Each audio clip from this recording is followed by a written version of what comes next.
E obrigado por você estar aqui, tá? Por doar seu tempo aqui para estar aqui com a gente, para falar um pouquinho, conversar um pouquinho com a gente e com o nosso público aqui sobre suas percepções, né? Eu vi que vocês estavam postando uns vídeos meus da primeira vez que eu vim aqui, acho que tem uns 2 anos. É verdade. Eu falei, não, tá muito antigo isso aí. Eu já falei, que ano que foi, Danusa? Uma reviravolta assim. Que ano que foi?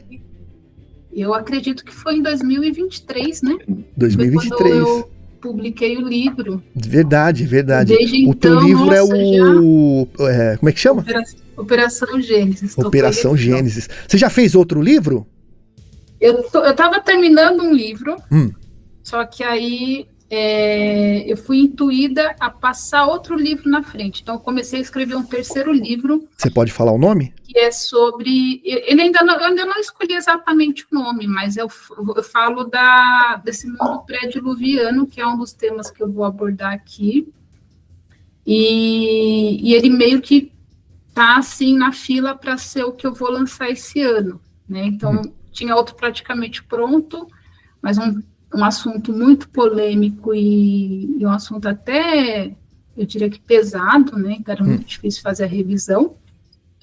E aí eu fui intuída a construir um outro a respeito desse mundo pré-diluviano, com registros históricos, evidências arqueológicas, que é o mais importante, né? Mais os registros que eu tenho de memórias que eu venho resgatando. Enfim, e aí eu estou nesse processo, né, de escrever o terceiro livro que vai passar na frente do segundo, e vai ser o segundo, no caso. Danusa, mostra esse livro aí, parece, quantas capas, quantas páginas tem esse livro? Parece ser muito grosso, deixa eu ver aí. 318. Quanto tempo você levou para escrever esse livro, Danusa? Esse livro eu comecei em 2017, e foi logo após eu voltar de uma viagem, a primeira vez que eu fui para Paris, e eu voltei muito, assim, impactada, inspirada, mas ao mesmo tempo, quando eu chego em casa, começo a desfazer as malas, eu senti uma energia muito forte dentro de mim, como se fosse algo que eu tinha que colocar para fora, e eu não sabia o que era. Ali eu já estava começando no meu processo de contatada, porque tem essa questão também que aconteceu comigo, porque a princípio eu entendia que eu era só uma abduzida, e ao longo dos anos eu vou percebendo que eu não era só uma abduzida, mas eu era também uma contatada. E hoje, quando eu explico o processo pelo qual eu escrevi meu livro, hoje eu entendo que já era um processo inicial de contato, né?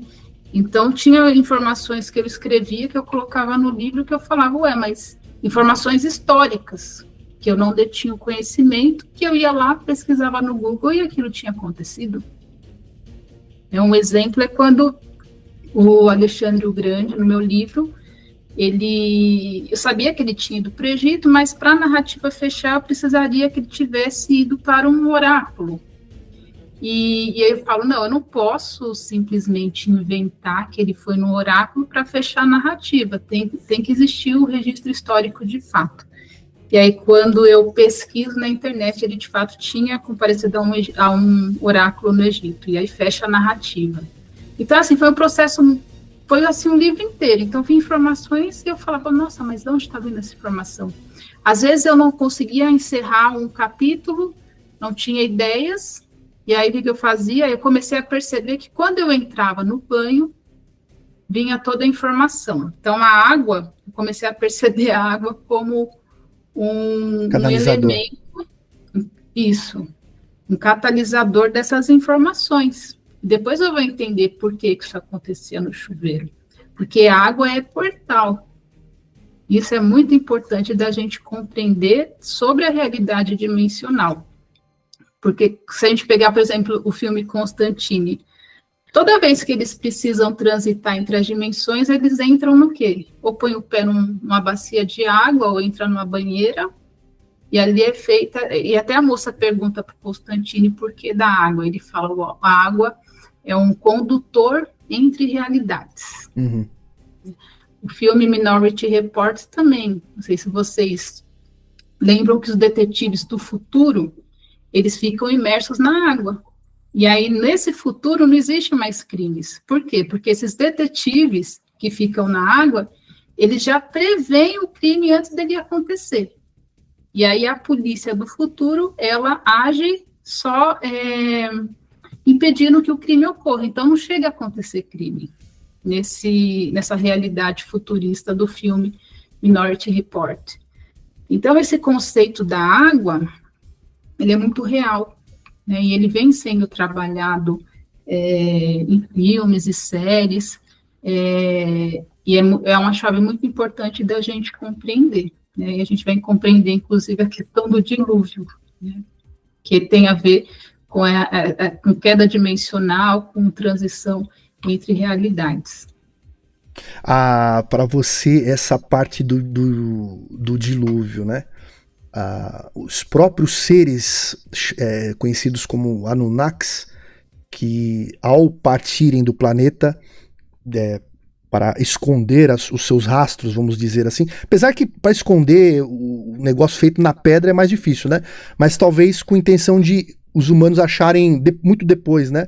Apesar que a intenção era eliminar tudo, né? Eu entendo que a água, nesse sentido, ele tinha 2 propósitos. Tanto o propósito de destruição de uma civilização que a gente tinha antes da nossa, que foi resetada, e também o propósito de transição dimensional. Porque esse mundo pré-diluviano, e é o que eu vou falar aqui, e aí tem tudo a ver com o fenômeno ufológico, esse mundo pré-diluviano ele era um mundo multidimensional. O que é um mundo multidimensional? Hoje nós percebemos 4 dimensões, por isso que estamos na 4D. Teoricamente, antes dessa queda dimensional através das águas do dilúvio, que a água faz essa transição de 5D para 4D, éramos consciências multidimensionais, e que seria mais ou menos isso. Eu não era só o corpo, eu tinha consciência que eu não era o meu corpo físico, que eu era a consciência, que utilizava um corpo como veículo, como container. Aí entra na questão do que o Bob Lazar, não sei se vocês já ouviram um vídeo que ele fala sobre um livro ultra secreto que existe, que ele teve acesso, que é super grosso, que era só tratando sobre a questão das religiões, o fenômeno ufológico. E aí, resumindo, ele fala que eles descobriram que nós éramos apenas containers. Só o transporte da alma, né? Container para a alma, para a consciência. Só que aí abre para múltiplas interpretações. Há quem fale que, provavelmente os extraterrestres querem usar o nosso corpo, isso, aquilo. Não, pessoal, é no sentido do quê? O que a gente percebe como a humanidade são apenas esses veículos que estão habitados por consciências adormecidas que perderam a sua realidade dimensional. Tá? Então, a realidade dimensional, ela ia além dessa limitação física que temos hoje, essa identificação com o corpo e nessa percepção limitada a só 4 vetores. E que seriam os vetores, né, dimensionais? Por que a gente está na 4D? Porque a gente percebe tudo tridimensional, altura, largura e profundidade, e nós temos a 4ª dimensão, que é o tempo, que faz com que a gente tenha passado, presente e futuro e esteja em movimento. Se a gente não tem a 4ª dimensão, a gente não se move no espaço. Então, o espaço e o tempo estão interconectados, é um tecido. O Einstein já falava isso. E é muito importante a gente entender isso, essa realidade, por quê? Porque os extraterrestres, eles dominam e eles manipulam esse tecido. Ou seja, eles manipulam o espaço e eles manipulam o tempo. E quando eu falo que eles manipulam o espaço, eu vou até mostrar aqui um livro que eu tenho, que me ajudou muito a entender essa realidade, que é o Relatório Alfa, do professor já falecido, professor Jefferson Souza. Aqui, ele explica o quê? A tecnologia desses seres é tão tremenda a ponto de eles, por exemplo, eu acho que vocês já devem ter ouvido falar casos assim, da pessoa falar que viu uma nave pequena, Foi levado para dentro da nave, chegou lá, a nave era gigantesca. Vocês já ouviram falar de casos assim, né? Sim. O que é feito? Na verdade, eles criam o que o professor Jefferson Souza chama de dimensões de bolso. Então, dentro de um espaço pequeno, eles criam outra dimensão com espaço gigantesco. E é assim que eles operam. Ou seja, eles estão manipulando o espaço. Se o espaço ele está interconectado com o tempo, eles também têm condições de manipular o tempo. De criar, por exemplo, digamos que a gente tem uma live aqui que é de 2 horas. Um ser com essa capacidade de manipular o tecido do espaço-tempo, ele poderia pegar essas 2 horas e criar uma outra dimensão dentro das 2 horas, dando tempo de 1000 anos para a gente conversar. E a gente ficaria 1000 anos conversando, e quando a gente voltasse para essa realidade, teria se passado só 2 horas. Então, por isso que a gente tem também, no caso do fenômeno ufológico, a questão da pessoa ser abduzida, estar sem barba e volta, minutos depois está com barba. Teve um caso no México assim. Com o relógio adiantado, né? Exato. Então, existe essa aberração no espaço e no tempo. E quando o pessoal fala, por exemplo, porque os Greys abriram um portal, né, abriu a parede, abriu o teto, que a gente vê muito pessoal falar disso, e eu vi isso acontecer. E o que eles fazem? Eles estão distorcendo o espaço, o tempo e a matéria. Então, é isso. Então, pensando aqui, não sendo essa... Na tua cabeça, esses seres, ou seres, não só os Greys, mas outros tipos de seres, você acredita que eles estão... eles não moram em outro planeta, mas sim aqui no mesmo planeta, porém em outra dimensão? Estou quase... Vamos colocar que eu estou 90% convencida de que nessa realidade aqui, eles seriam interdimensionais e não extraterrestres. Tá? Eu ainda não tenho como falar assim, eu tenho certeza absoluta, mas eu estou chegando a essa conclusão, porque é como se, só para vocês terem uma ideia, é como se a verdadeira realidade ela fosse de 5D para cima. Uhum. Só que houve uma guerra dimensional e a gente caiu aqui como se fosse um limbo dimensional. No 3D. E se a gente está no limbo dimensional, teoricamente estaria só a humanidade, mais os seres que ocasionaram isso. Tá? É uma possibilidade.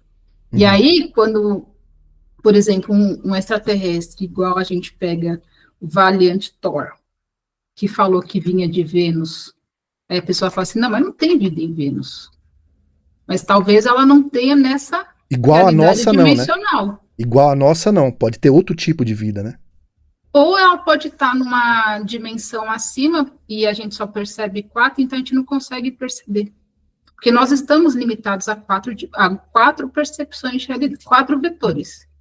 Então, tudo que está acima disso, porque a gente tem que pensar o seguinte, existem dimensões acima, existem as dimensões paralelas, que no caso seriam universos paralelos também. Só que aí é outra história. Vamos focar aqui nessas dimensões que estão acima, porque essas dimensões que estão acima, elas estão contidas no mesmo espaço, é igual boneca russa. Então, a gente estaria nos níveis das menores bonequinhas. Então, a gente não consegue olhar para cima, mas quem está das dimensões para cima consegue olhar para baixo e interagir. Só para vocês terem uma noção, mesma coisa, por exemplo, eu pego um microscópio e aí eu faço alguma intervenção numa célula, algo do tipo. Vamos entender aquela célula como uma consciência, porque ela tem uma consciência, tem uma programação, e ela funciona, né? Ela mantém o corpo vivo, e ela é uma consciência. Eu posso interagir com ela sem ela sequer me ver, porque ela está numa dimensão inferior à minha. Uhum. Então, o mesmo seria para nós. Então, esse fenômeno poderia ser a mesma condição nossa. A gente está numa dimensão abaixo, a gente não vê daqui para cima, a gente só vê daqui para baixo. Por isso que a gente consegue ver as células, por exemplo, o átomo. E eles a mesma coisa.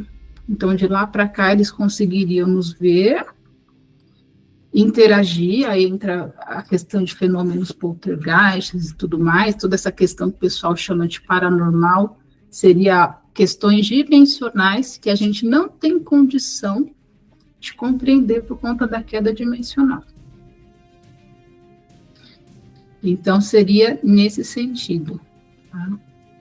E aí entra, né, quando a gente começa a se abrir para essa realidade, como não extraterrestres, de certa forma, mas a questão dimensional, aí você, depois que percorre todo um caminho de pesquisa, aí você fala, caracas, é o que está escrito, basicamente é o que está escrito nos textos sagrados. Pois é. E nas mitologias de várias culturas.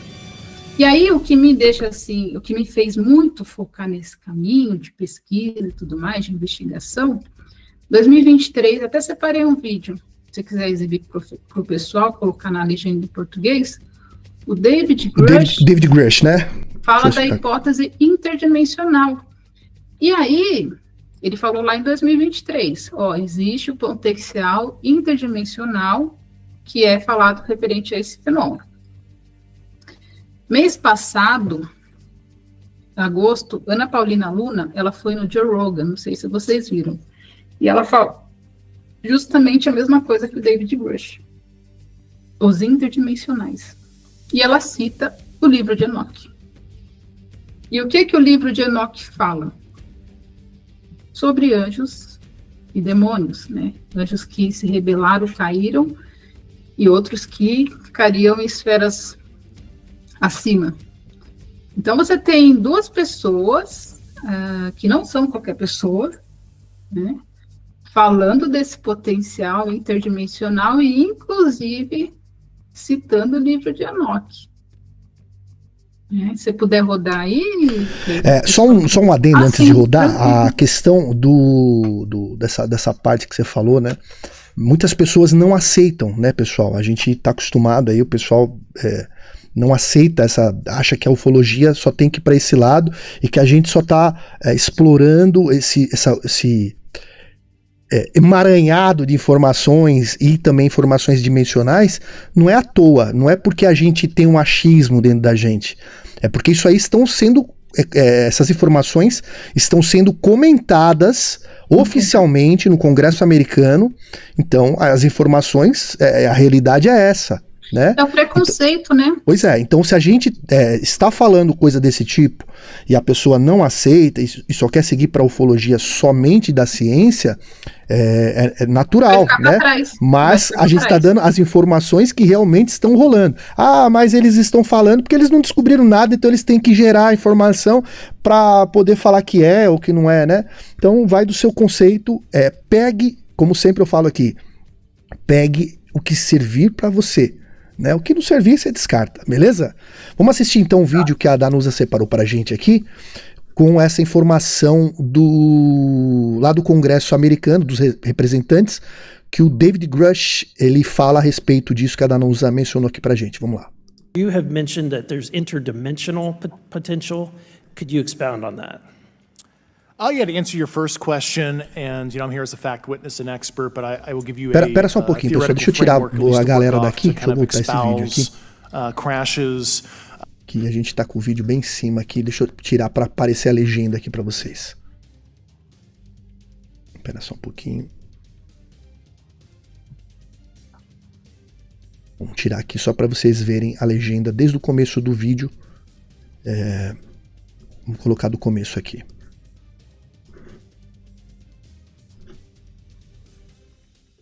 You have mentioned that there's interdimensional potential. Could you expound on that? Yeah, to answer your first question, and I'm here as a fact witness and expert, but I will give you a theoretical framework, at least to work off, to kind of espouse crashes, regardless of your level of sentience, right? Planes crash, cars crash, n number of sorties, however high, a small percentage are going to end in mission failure, if you will, as we say in the Air Force. And then in terms of multidimensionality, that kind of thing, the framework that I'm familiar with, for example, is something called the holographic principle. It derives itself from general relativity and quantum mechanics, and that is, if you want to imagine a 3D object such as yourself casting a shadow onto a 2D surface, that's the holographic principle. So you can be projected, quasi-projected from higher dimensional space to lower dimensional. It's a scientific trope that you can actually cross, literally, as far as I understand, but there's probably guys with PhDs that we could probably argue about that. But you have not seen any documentation that that's what's occurring? Only a theoretical framework discussion. Yes. Okay. Bom, pessoal, é isso aí, né? O negócio é muito louco. Mas eu quero ouvir a Danusa. Fala, Danusa. Oi. Sim, então. Se vocês observarem, né, ele toca, inclusive, na questão da teoria da relatividade, né?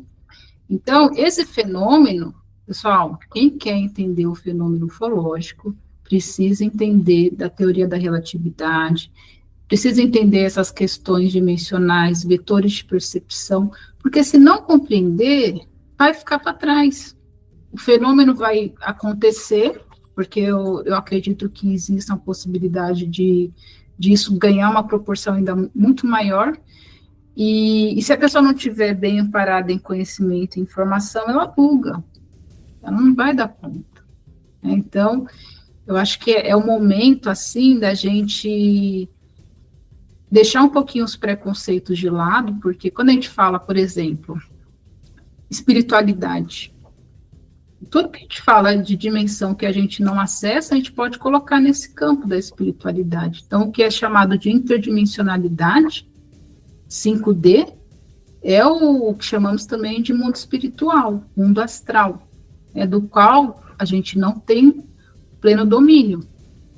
Né? E aí fica essa briga, né, essa rixa, não, que eu sou do viés factual, né, ufologia casuística, o outro, não, ali já vai é o caminho do meio, que vai levar o pessoal ao conhecimento real do fenômeno, sabe, deixando de lado os preconceitos. Também nem tanto ir para um lado exagerado, também não ir para o outro, juntar os dois e tentar chegar num denominador comum para compreender essa realidade dimensional, né? E essa questão dessa realidade dimensional, por que eu falo da espiritualidade? Porque está intrinsecamente relacionado com as religiões e o que foi feito nesse planeta desde então. Porque quando eu falo para vocês, né, da questão dimensional que a gente tinha antes da queda, e aí a gente vai rastrear isso nas mitologias, né, nos textos sagrados, o que aconteceu? É o que a gente poderia comparar com a expulsão do paraíso. Então, o que é, no paraíso você tinha lá a árvore do conhecimento do bem e do mal e a árvore da vida. Quando, por curiosidade, eles decidem, né, provar da maçã, e é sempre essa questão, o modus operandi dessas consciências que estão por trás dessa questão de aprisionamento das consciências humanas, eles sempre vão mexer com a curiosidade humana. É sempre a curiosidade que leva à queda, à perdição. Como, por exemplo, o cavalo de Troia também, né? Então, existe essa questão por trás. E quando você escolhe o conhecimento, ou seja, a curiosidade, eles automaticamente abriram mão da árvore da vida. O que é essa árvore da vida?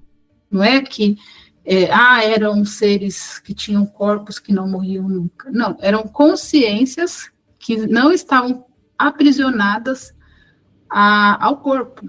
Então, elas sabiam que elas estavam numa experiência física e que o corpo era apenas o que os Greys falaram lá no documento que Bob Lazar falou, apenas containers. Né? Então, apenas avatares de uma experiência terrena. Então, quando a humanidade cai nesse adormecimento, ela começa a se identificar com o corpo, com o avatar, e esquece dessa realidade multidimensional, que é o que? A consciência tendo a percepção de que ela é eterna, que ela não é aquele corpo morre, mas ela prevalece. Por isso, a árvore da vida. Se você esquece, você perde o acesso à árvore da vida, você perder essa percepção da sua natureza eterna. Então, a gente consegue fazer vários paralelos, né, para sustentar essa teoria. E aí, quando a gente tem a queda, é muito interessante que a gente tem dois mitos, né, duas mitologias que falam de um corte, de uma ligação que existia céu e terra. E aí a gente vai ter a história de Cronos e Urano, né? Então, Urano estava sob Gaia, então entenda que Urano era o reino do céu, né? Urano significa céu, e Gaia terra. O que o Cronos faz? O Cronos, ele separa o Urano, né, da terra, e castra.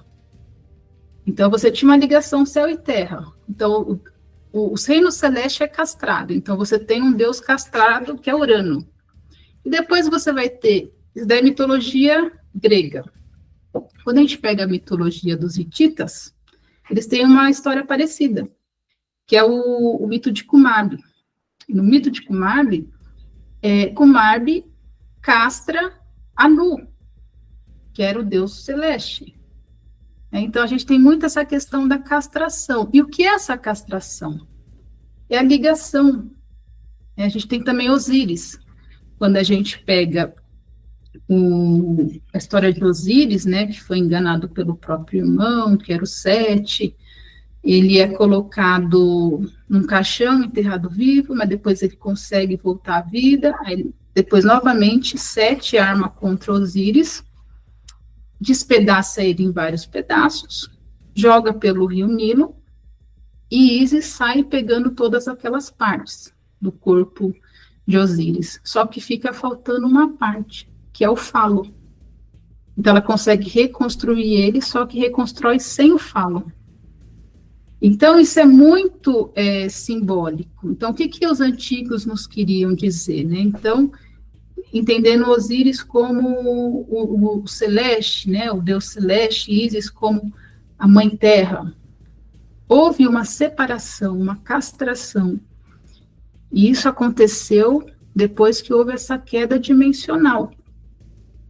E aí, depois dessa queda dimensional, a gente vai ter o início, né, da construção de templos e o estabelecimento de religiões, porque quando a gente pega a origem etimológica da palavra, religiões vem de religare, que é religar. Mas o que é interessante é religar. A palavra significa religar, não significa ligar. E se ela significa religar, é porque antes já esteve ligada, mas foi desligada. Vocês concordam? Sim. Então, é sobre isso. Então, a princípio, os antigos começam com templos de pedra. Quem explica isso muito legal é o Adnir Ramos, arqueólogo. Acho que vale a pena vocês chamarem ele aqui, que é um posto de conhecimento. Então, lá no princípio, logo após a queda, a humanidade é resetada, tem que começar tudo do zero. Então, começa-se com templos de pedra, né, que eram aqueles, os domes, né, que eles faziam, se reuniam e faziam os festivais, tudo mais, e com o tempo vão se transformando em templos, né, conforme a civilização avança.